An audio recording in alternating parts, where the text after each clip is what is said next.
In today's video, I'm going to teach you how to change the font style and font size of your text in PowerPoint. This setup takes just a few moments to complete.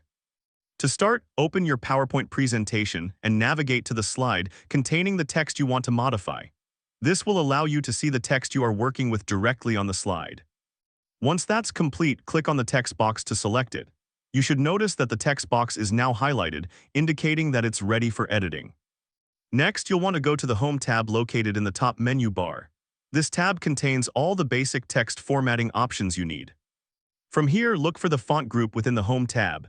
This section includes options for changing the font style and size. With that out of the way, click on the drop-down menu for the font style. This menu will display a list of available fonts that you can choose from. Select the font style you prefer, and you'll see the text update immediately on your slide. Now to adjust the font size, locate the font size drop-down menu right next to the font style menu. Click on it, and a list of sizes will appear. Choose the size that best fits your presentation needs and watch as your text changes accordingly. Finally, if you want to make further adjustments, such as bolding or italicizing your text, use the additional options available in the font group. These options will help you customize your text to better suit your presentation style.